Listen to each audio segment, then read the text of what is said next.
नमस्कार, तपाईहरुलाई स्वागत छ हाम्रो युट्युब च्यानलमा। र आज हामी कक्षा 10 को सामाजिक विषयको इकाइ नम्बर 1 हामी र हाम्रो समाज अन्तर्गतको एउटा पाठ रहेको छ हाम्रा राष्ट्रिय गौरव। यो च्याप्टरमा आज हामी राष्ट्रिय गौरव भनेको के हो, यसको महत्त्व के छ र केही राष्ट्रिय गौरवका एक्जाम्पल्सहरुको बारेमा हामीले कुराहरु बुझ्छौं। सुरुमा जाउँ, राष्ट्रिय गौरव भनेको के हो। त यहाँ एउटा परिभाषा छ। राष्ट्रिय गौरव भन्नाले राष्ट्रको हित, प्रतिष्ठा, सम्मान, पहिचान जस्ता विषयहरू हुन् जसले गर्दा हामी विश्वमा शिर ठाडो बनाउन सक्छौं। यानी कि राष्ट्र गौरव भनेको के हो भने त्यस्ता विषयवस्तुहरू जसले नेपाललाई विश्वमा चिनाउँछ। हामी विश्वको अगाडि, विश्वका विभिन्न मान्छेको अगाडि शिर ठाडो बनाएर हिँड्न सक्छौं। त्यस्ता खालके विषयवस्तुहरूलाई राष्ट्रिय गौरव भनेर भनिन्छ। जस्तो हामी सगरमाथाको देश नेपाल भनेर भन्छौं, शान्तिका अग्रणी दूत गौतम बुद्धको देश नेपाल भनेर भन्छौं। यो भन्दाखेरि हाम्रो मनमा एउटा यो अनुभूति हुन्छ, जुन अनुभूतिले हाम्रो देश चाहिँ ए राम्रो छ है, ए ठुलो छ है, हामी त्यस्ता देशका पो नागरिक हौं है भनेर हामी अनुभूत गर्छौं क्या। त यही आत्मसम्मानको अनुभूति गराउने विभिन्न विषयवस्तुहरू जसले विश्व मानचित्रमा हाम्रो नेपालको छाप छोडिदिएको छ, त्यसलाई हामी राष्ट्रिय गौरव भनेर भन्ने गर्छौं।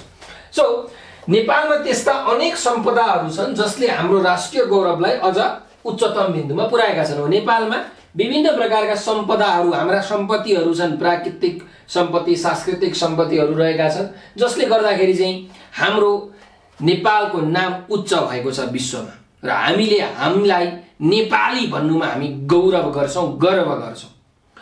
अब यहाँ के एक्जाम्पल्सहरू हामीले हेरौँ। सुरुमा हाम्रो सगरमाथा, लुम्बिनी, यो वीरता पनि हाम्रो नेपालको यो राष्ट्रिय गौरव हो। म तपाईलाई एकको बारेमा विस्तारै भन्छु।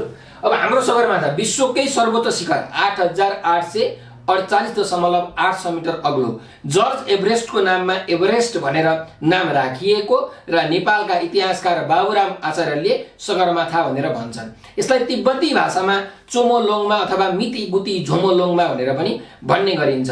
वर्षेनी अनेकौं पर्वतारोहीहरू विभिन्न देशबाट सगरमाथाको आरोहण गर्न आउने गरेका छन्। यसले गर्दाखेरि नेपालको अर्थतन्त्र पनि एकदमै बलियो भएको छ। सो यो सगरमाथाको देश भनेर हामीले गौरव गर्न सक्छौं। विश्वले हामीलाई चिनेको छ, यो देशको हाम्रो पहिचान बनेको छ सगरमाथा। हाम्रो खुम्बु पासुङ लामे गाउँपालिका सोलुखम्बु जिल्लामा पर्ने सगरमाथा हाम्रो देशको एकदमै अनुपम उपहार। अर्को हाम्रो लुम्बिनी एउटा धार्मिक स्थल जहाँ वर्षेनी दक्षिण Korea, China, Myanmar, Thailand, Sri Lanka लगायतबाट हजारौं लाखौं बौद्ध धर्मावलम्बीहरू र पर्यटकहरू भ्रमण गर्न आउने गर्छन्। राजा शुद्धोधन र रानी मायादेवीको कोखबाट लुम्बिनीको तिलौराकोट भन्ने राज्यमा सिद्धार्थ गौतमको जन्म भएको थियो। 29 वर्षको उमेरमा घर छोडेका गौतम बुद्धले 35 वर्षको उमेरमा बोध गयामा गएर बुद्धत्व प्राप्त गरे र आफू 80 वर्ष नभुन्जेलसम्म उनले विश्वका विभिन्न देशहरूमा गएर बौद्ध धर्मको प्रचार प्रसार गरे। त्यही भएर उनलाई एसियाको ज्योति भनेर पनि भन्ने गरिन्छ। त्यही भएर उनको स्मृतिमा वैशाख महिनाको शुक्ल पक्षको पूर्णिमा तिथि, जुन समयमा, जुन तिथिमा गौतम बुद्धको जन्म पनि भयो र गौतम बुद्धको मृत्यु पनि भयो, त्यही मितिमा हरेक वर्ष बौद्ध पूर्णिमा मनाउने गरिन्छ। र यो लुम्बिनी त्यति नै चर्चित छ किनकि लुम्बिनीमा गौतम बुद्धको जन्म भएको थियो। जब सम्राट अशोक हाम्रो नेपाल आएका थिए, उनले लुम्बिनीमा एउटा अशोका स्तम्भ, एउटा हैन 3टा अशोका स्तम्भ 41.5 फिट अग्लो बनाएका थिए र उनले ब्राह्मी लिपिको पाली भाषामा यद्ध बुद्ध जाति नेपाल भनेर लेखेका थिए। यो कुरा त हामीले जर्मनीका डाक्टर ए फोरर आएर पुष्टि गरिसकेपछि पो थाहा पायौं त कि गौतम बुद्ध नेपालमा जन्मेका रहेछन् र यो ठाउँ नेपाल हो भन्ने कुरो सम्राट अशोकले लेखिदिएका रहेछन्। सो यो लुम्बिनीको हाम्रो महत्त्व, जुन हाम्रो राष्ट्रिय गौरवको एउटा सम्पदा हो। अर्को हाम्रो वीरता, नेपालीहरूको वीरता पुरै विश्वमा व्याप्त छ। चाहे त्यो प्रथम विश्वयुद्ध होस्, चाहे त्यो द्वितीय विश्वयुद्ध होस्, नेपालीहरूको वीरताको बयान पुरै विश्वले गरेको छ। हाम्रो प्रथम विश्वयुद्धमा 2 जनाले र द्वितीय विश्वयुद्धमा 10 जनाले, टोटल 12 जनाले भिक्टोरिया क्रस पाएका छन् भने हाम्रो इन्डोनेसियाको युद्धमा एकजना नेपाली रामबहादुर लिम्बूले पनि भिक्टोरिया क्रस पाएका छन्। जम्माजम्मी 13 जनाले भिक्टोरिया क्रस पाएका छन् र भिक्टोरिया क्रस भनेको ब्रिटिस आर्मीको सबैभन्दा ठुलो पद हो जुन आर्मीहरूलाई दिन्छ। 13 जना नेपालीहरूले भिक्टोरिया क्रस अहिलेसम्म पाइसकेका छन्। हाम्रो नेपालीहरूको वीरताको बयान गर्दै जर्मनीका चान्सलरले भनेका छन्, म विश्वको कुनै पनि देशको सेनासँग आफ्नो सेना लडाउन डराउँदिन, तर गोर्खालीको नाम सुन्ने बित्तिकै मेरो मुटु थरथर थरथर काँप्छ भनेर जर्मनीका शासक कैजर विलियमले भनेका थिए। इन्डियाका एकजना आर्मी जेनरलका हेडले भनेका छन्, यदि कोही व्यक्ति मर्नबाट डराउँदिन भन्छ भने, यदि कोही व्यक्ति मर्नबाट डराउँदिन भन्छ भने कि त त्यो व्यक्ति झुटो बोल्दैछ कि त त्यो व्यक्ति गोर्खाली हुनुपर्छ। त यसरी हामीले थाहा पाउँछौँ कि गोर्खालीहरूको वीरता, शूरता र बहादुरीको डङ्का बजेको छ विश्वमा। हाम्रो ब्रिटिस आर्मी र इन्डियन आर्मीमा नेपालीहरू भर्ती हुन्छौँ। हरेक वर्ष हजारौं नेपाली नागरिकहरू ब्रिटिस आर्मी र इन्डियन आर्मीमा सेवाका लागि जान्छन्। एकपल्ट अर्जेन्टिनाको फकल्यान्डको टापुमा युद्ध भयो। ब्रिटिसहरूले आक्रमण गरे, अर्जेन्टिनाले मार भगायो ब्रिटिसहरूलाई, अनि ब्रिटिस आर्मीमा हाम्रो एउटा गोर्खाको पल्टन थियो। लज्जा भाइ गोर्खा पल्टन भनेर पुर्याइदिए फकल्यान्डको टापुमा। गोर्खालीहरूले धोबी धुलान चुटे, मारे र अर्जेन्टिनालाई फकल्यान्डबाट भगाए। यस्तो वीरताको कुरा छ। त्यही भएर युएनओको शान्ति स्थापना गर्ने मिसन शान्ति सेना, जसलाई ब्लू हेलमेट भनिन्छ, नेपाल शान्ति सेनामा आफ्नो सेना पठाउने दोस्रो ठुलो मुलुक हो। बङ्गलादेश पछिको विश्वको दोस्रो ठुलो मुलुक हो हाम्रो नेपाल। त्यही भएर नेपालीहरूको वीरताको कारणले गर्दाखेरि हामीले हाम्रो शिर उठाउन पाएका छौँ विश्वमा। अर्को हाम्रो राष्ट्रिय झण्डा। अब हाम्रो राष्ट्रिय झण्डा अचम्मको छ। हेर्नुहोस्, विश्वमा कुनै पनि त्यस्तो झण्डा छैन जुन त्रिकोण आकारको होस्, त्रिभुज आकारको होस्। त दुईटा त्रिभुजले हाम्रो झण्डा बनेको छ। रातो, सिमरिक रातो, नीलो र सेतो रङ, तीनवटा रङको प्रयोग गरेर हाम्रो राष्ट्रिय झण्डा बनेको छ। राष्ट्रिय झण्डालाई हामी धेरै सम्मान गर्छौँ। कसैले राष्ट्रिय झण्डालाई जलाउन खोज्यो भने त्यसलाई हामी कारबाही गर्छौँ। त्यो त कानुन विपरीत हो।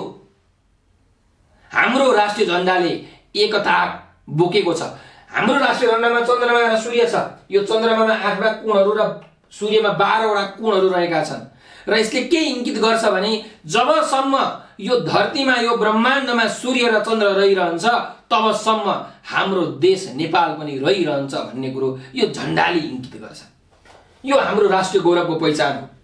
अर्को हाम्रो राष्ट्रिय गान, सयौं थुङ्गा फुल्का हामी एउटै माला नेपाली। हाम्रो राष्ट्रिय गान विक्रम सम्वत 2064 सालमा चाहिँ घोषणा गरिएको थियो, जुन चाहिँ प्रदीप कुमार राई यानी कि व्याकुल माइलाले लेखेका थिए र सङ्गीतकार अम्बर गुरुङले यसमा सङ्गीत भरेका थिए। र हाम्रो राष्ट्रिय गानमा नेपालको विशेषता, नेपालमा बस्ने जात जाति र भाषा भाषीहरूको विविधता र त्यो विविधताको एकताको विषयमा बयान गरिएको छ।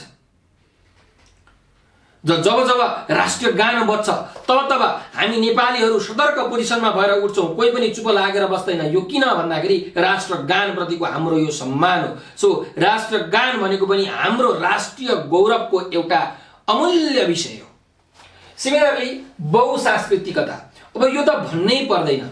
नेपाल विश्वको 93औं ठुलो देश, तर यहाँ 142 जात जातिहरूको बसोबास छ। 124 प्रकारका मातृभाषाहरू यहाँ बोलिन्छन्। 10 वटा धर्महरू मान्ने मान्छेहरू यहाँ छन्। हिमाल पहाड र तराईको हावापानी बेग्ला बेग्लै छ। त्यहाँ बस्ने मान्छेहरू बेग्ला बेग्लै छन्। कहीँ तामाङ बस्छन्, कहीँ थारू, कहीँ मुसर बस्छन्, त कहीँ भोटे, कहीँ बाहुन, त कहीँ छेत्री। उनीहरूको रीतिरिवाज फरक छ, जीवनशैली फरक छ, खानपिन फरक छ, चाडपर्वहरू फरक छन्, जसको कारणले गर्दाखेरि उनीहरूको संस्कृति पनि धेरै छ। र हाम्रो देश अनेकतामा एकता भएको देश। 4 जात 36 वर्णको साझा फुलबारी पृथ्वीनारायण शाहले भन्नुभएको। सो यो हाम्रो देशको सम्पत्ति हो, यो हाम्रो देशको सम्पदा हो। विश्वमा त्यस्तो देशहरू नगण्य होलान् जसमा यति धेरै जात जातिहरू र यति धेरै संस्कृति भएका देशहरू हुन्। नेपाल त्यो मध्येको एउटा देश हो जसमा हामीले गर्व गर्नुपर्दछ।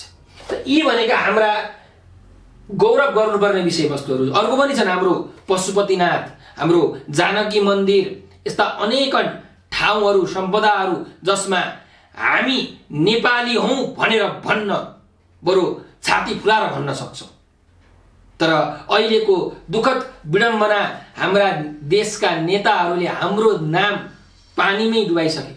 कहिले पशुपतिनाथको जलहरी काण्ड त कहिले 100 किलोको सुन काण्ड, कहिले शरणार्थी काण्ड, जसले गर्दाखेरि विश्वमा हाम्रो देशको नाम पुरै बदनाम भइसक्यो। आँखा उठाएर पनि हामीले हिँड्न सक्दैनौं अरू देशहरूको सामु। हाम्रो देश यस्तो त्यस्तो भनेर अब त फुई मात्रै हाँक्ने जस्तो पो भइसकेको छ र यसलाई सुधार्नु पर्ने काम पनि कर्तव्य पनि तपाई हामी जस्तै अहिलेका युवाहरूको। अब यो च्याप्टरमा अन्तिममा हामी राष्ट्रिय गौरव बढाउने सम्पदाहरूको महत्त्व अथवा फाइदा के छ त, यसको फाइदा त भन्दाखेरि नेपाललाई विश्वमा पहिचान गराउँछ। तपाईले बुझिहाल्नुभयो, सगरमाथाको देश, गोर्खालीको देश, सिद्धार्थ गौतमको देश भनेर चिनिने त पहिचान गराउँछ। नेपाल त तपाईले चिन्नुहुन्छ, मोल्डोभा भन्ने देश छ एउटा, थाहा छ तपाईलाई मोल्डोभा भन्ने देश? थाहा छैन। किनकि मोल्डोभा भन्ने देशको राष्ट्रिय गौरव बढाउने कुराहरू विश्वमा फैलिएकै छैन, तर नेपालको फैलिएको छ का। त नेपाललाई चिन्छन्, विश्वमा धेरै राष्ट्रहरूले चिन्छन्। सो यसले विश्वमा पहिचान गराउँछ। अर्को, नेपालको इज्जत सम्मान र प्रतिष्ठामा वृद्धि हुन्छ। नेपालको इज्जत, नेपाललाई हेर्ने दृष्टिकोण, नेपाललाई गर्नुपर्ने सम्मानमा पनि के हुन्छ, यसले वृद्धि गराउँछ। ओहो, यो त गौतम बुद्धको देश हो यार, त शान्तिको अग्रणी दूतको देश हो। यत्तिकै युएनओको सेक्रेटरी जनरल नेपाल आएका छैनन्। युएनओको 5 जना सेक्रेटरी जनरल नेपाल भ्रमण गर्न आएका छन्। किनकि युएनओको काम पनि शान्ति कायम गर्ने हो र गौतम बुद्ध पनि नेपालमा जन्मेका हुन्, जुन शान्तिका अग्रणी दूत हुन्। त्यही भएर यसले हाम्रो देशको इज्जत सम्मान र प्रतिष्ठामा एकदमै स्तर उन्नति गरेको छ, बढोत्तरी गरेको छ। यसको महत्त्व अथवा फाइदा चाहिँ भन्नु है, नेपालको सम्पदा संरक्षणमा सहयोग पुग्छ। हो, अब यस्ता विभिन्न सम्पदाहरू छन् जुन चाहिँ विश्वमै एकदम कम छन्, जसको कारणले गर्दाखेरि यस्ता सम्पदाहरूमा ध्यान जान्छ। अब लुम्बिनीमा ध्यान जान्छ, सगरमाथामा ध्यान जान्छ र नेपालले पनि यसलाई संरक्षण गर्नको लागि विभिन्न नीति नियमहरू, कार्यक्रमहरू आयोजना गर्छ। विश्वले पनि विभिन्न फन्डहरू, विश्वका विभिन्न देशहरूले, अर्गनाइजेसन्सहरूले पनि फन्ड प्रोभाइड गर्छन् यिनीहरूको संरक्षण गर्नको लागि भनेर। सो यसको संरक्षण पनि हुन्छ राष्ट्रिय गौरवको। के अरे, हाम्रो यो सम्पदाहरूको आन्तरिक तथा बाह्य पर्यटकलाई आकर्षित गर्छ। हो, यस्ता विभिन्न सम्पदाहरूलाई हेर्नको लागि भनेर वर्षेनी लाखौं पर्यटकहरू आउने गर्दछन्। लुम्बिनीको भ्रमण गर्न आउँछन्, सगरमाथालाई हेर्न आउँछन्, हाम्रा यहाँ म्युजियम्सहरू हेर्न आउँछन्, घुम्नको लागि आउँछन्। झन् यहाँको रमणीय प्राकृतिक वातावरणमा पनि घुलमिल हुनको लागि पर्यटकहरू विभिन्न देशबाट आउने गर्दछन्। त्यसको कारणले गर्दाखेरि हाम्रो देशको अर्थतन्त्र, आर्थिक अवस्था अथवा भनौँ इन्कम चाहिँ एकदमै बलियो हुन जान्छ, इन्कम एकदमै धेरै हुन जान्छ। त देशको आर्थिक विकासमा पनि यसले सहयोग पुर्याउँछ। केले सहयोग पुर्याउँछ भन्दा राष्ट्रिय गौरव बढाउने सम्पदाहरू, सगरमाथा, लुम्बिनी, यस्ता कुराहरूले।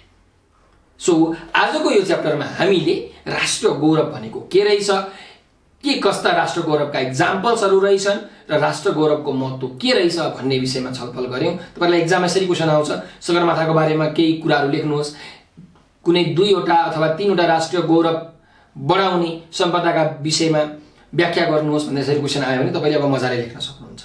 सो आजको लागि यति नै। हजुरहरूलाई भिडियो कस्तो लाग्यो कमेन्टमा प्रतिक्रिया दिन नबिर्सनु होला र यस्तै अरू भिडियोहरू हेर्नको लागि हाम्रो युट्युब च्यानल सब्स्क्राइब पनि गर्नुहोला।